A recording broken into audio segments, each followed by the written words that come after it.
something very great from a great man. He's about 70 years and he has been in the radio for quite a long time, more than 30 years. And we are here to learn more from him. Let's quickly find out from Bob.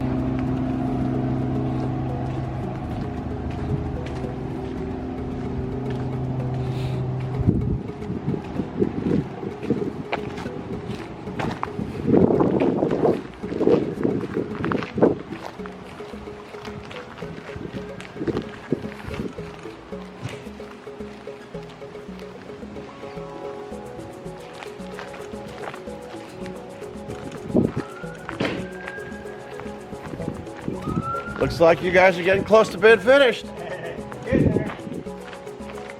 Where do you dig that pool? Where do you dig?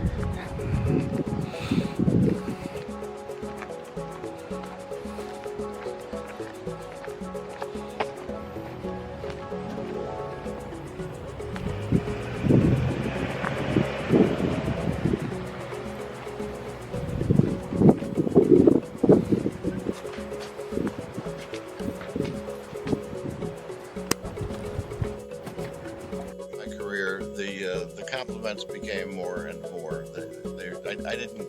I certainly still have my detractors, but if you're going to put yourself out on the line and be in any kind of broadcast journalism, any kind of broadcast newspapers or television, whatever you're doing, you're going to have detractors, and then you'll have people that follow you and like what you do.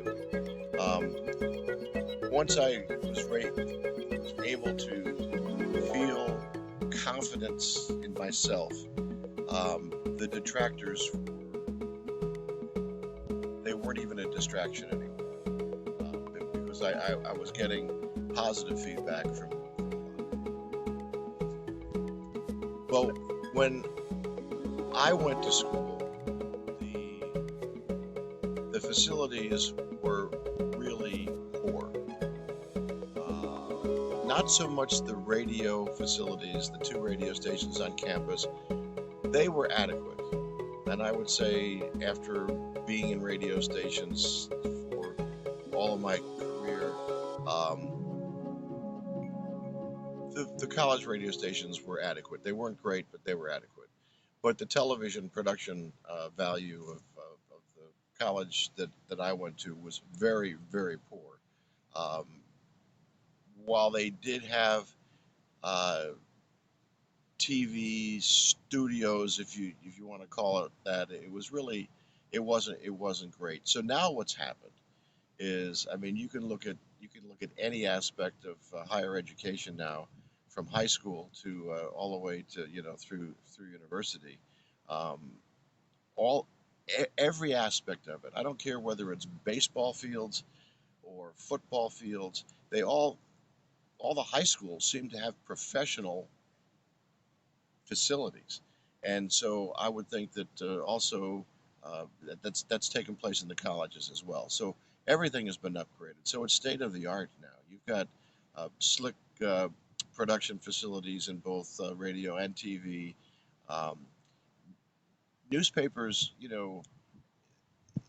when I started the business, there was a day, there was an afternoon and an evening paper. Well, in most cities, they've merged. So while the facilities probably have certainly kept pace with the times, um, I think that the electronic portions of it have far exceeded anything that I could even ever imagine.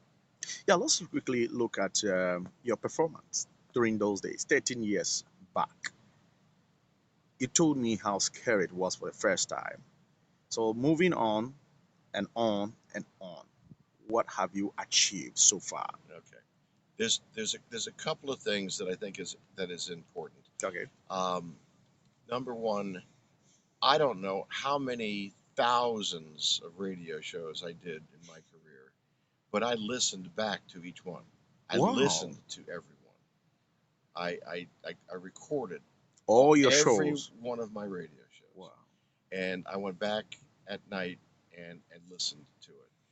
to try to pick out the parts that really worked well and the parts that I could do better at. And the part that I'm really most proud of is I was born in Brooklyn, New York in 1950 from parents who were born and raised in Brooklyn. And we moved out to Long Island into the suburbs very early in my life. When I think I was 2 when we moved out there. But I used to talk like this because that's the way we all talked. Can you give me a freestyle? How Well, we you were used to, talking on the radio, a freestyle right now. well, yes, Presentation. we used to talk like Okay, this. okay. Okay. So when I started radio, I was talking like this. Okay. And so I listened. I listened. And it took me probably the better part of a year to talk the way I'm talking now. Hmm.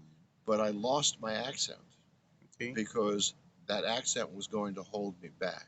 Hmm. I wasn't going to be able to do at the time, I thought, become a radio star. But I lost my accent and I no longer talk like this. I could talk like this, but I don't. So I lost my accent. That was a big thing, and so I went on and did my 13 years in radio. I will tell your listeners that unless you're a star, there's no money in radio. There's no money in There's no radio. money in radio Hmm. unless you're a star. Okay. Unless you make it big, it's tough to make a living. So what I did after we had our first 2 children, we have 2 children. We had our 2 children, and I was still in radio, and but my wife worked, and so we were certainly able to do well financially with the 2 of us. But I realized that I could no longer expect that I was going to become a radio star. I was in radio long enough to know that I got my cup of coffee in the big leagues, and I did work in Buffalo for 2.5 years, but I wasn't going anywhere else. However, what's important to understand is my faith in God, because this really plays here. It was somewhere uh, towards the end of my radio and then getting into sales, telecommunication sales, that I started right off the bat and doing extremely well. And my first job in sales was in telecommunications. I never saw the people. You move out of radio. I moved out of radio. I went into telecommunications sales on the phone. You were not making money in the radio side. I was not making the kind of money that I knew that I needed to make to raise 2 kids. And so, 3 years old. Then I took a job as a working for Publix, the grocery store here in the southeast. I worked for Publix. I was a stand-up trainer for Publix because, again, of my ability to speak and to handle, be able to talk in front of crowds. And so I was a stand-up trainer for Publix for that period of time. That was a 6-year period of time. And most of my time since I left Publix, my wife and I became full-time RVers, and we traveled around the country for 2 years in our camper. And then we moved here to the beach, and most everything that I do today revolves around church as far as my abilities that I'm given to speak. I speak in front of the church quite frequently, and I don't preach. I'm not a preacher, but I run various campaigns at church, and I'm the face of some of those, and so I get a chance to talk again in front of people. But one of the things that has stayed constant with me throughout all this time, from the beginning, I mean, I can remember listening to radio as just a boy, and I continue to listen to radio and enjoy it a lot. I still today will listen to Sirius XM 60s on 6, and those are the songs that I grew up with. and I can still talk up the songs right to the where the vocal starts. So I mean, I do this in the car all the time, and my wife says, you still like this? I said, well, I still love it, but I don't want to do it anymore. I'm just glad I did it. It's just fun to do. Okay, let me come in quickly and then find out this from you. Um, During your time in radio as a broadcaster, did you see another radio station trying to poach you because of your performance? To pursue me? Yeah.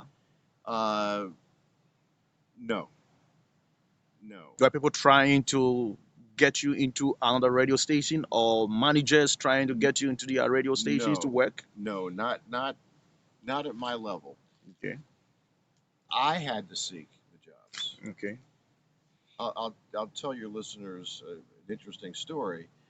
Um, when I finally got my break and I went to Buffalo to work in Buffalo, New York, I I worked the all night shift on weekends for 2.5 years, and I came in the door making X